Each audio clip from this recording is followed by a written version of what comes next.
Should you let go of expectations in dating? Many experts say that you should. You should let go of expectations if you want to find love.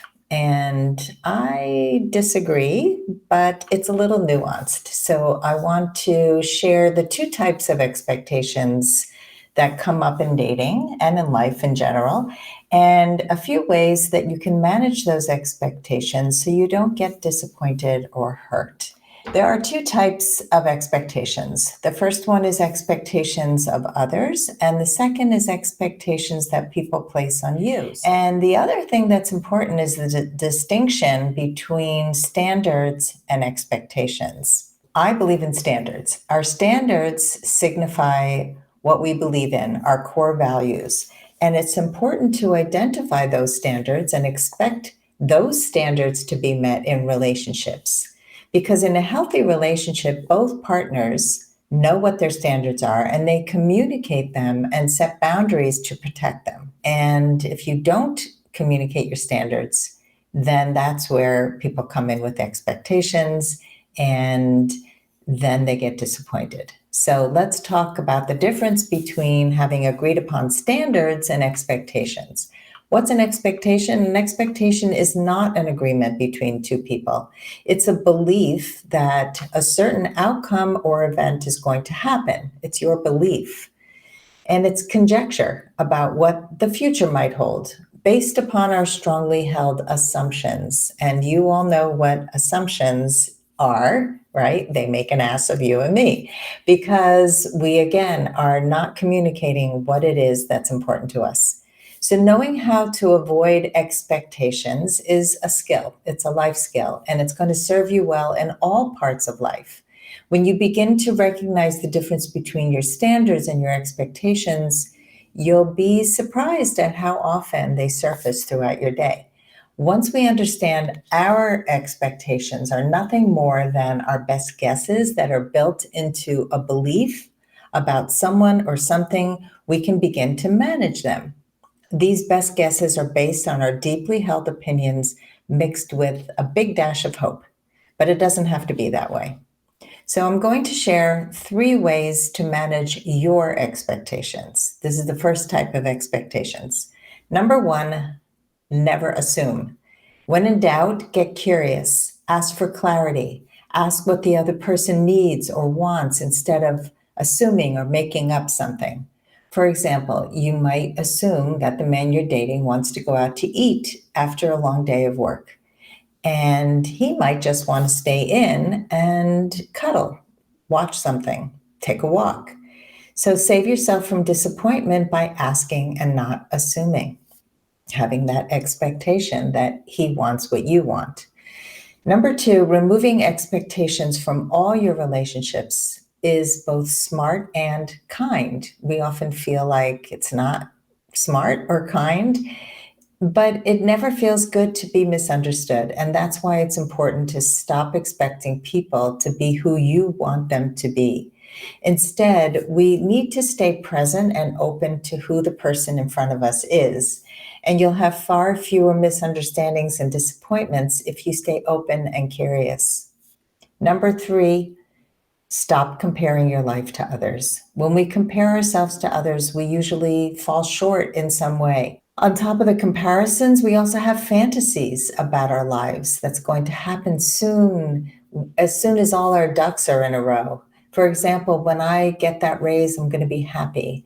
Once I lose 10 pounds or my kids leave home, or I get that degree, I'm going to be fulfilled. I'll find love. I'll get that dream job.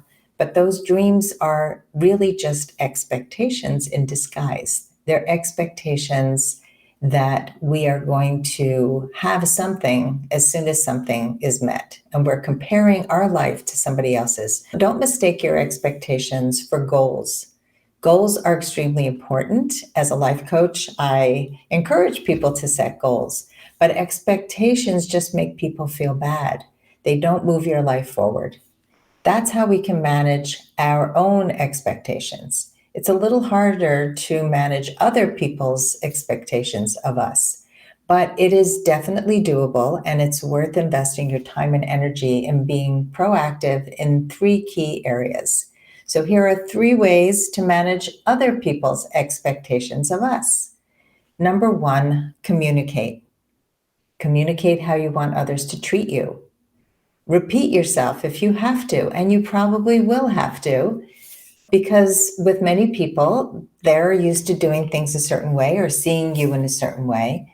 And so we have to communicate our needs, our boundaries, like when we're available, what we will and won't do, what's negotiable, and what is not. And that comes up in all areas of dating and relationships.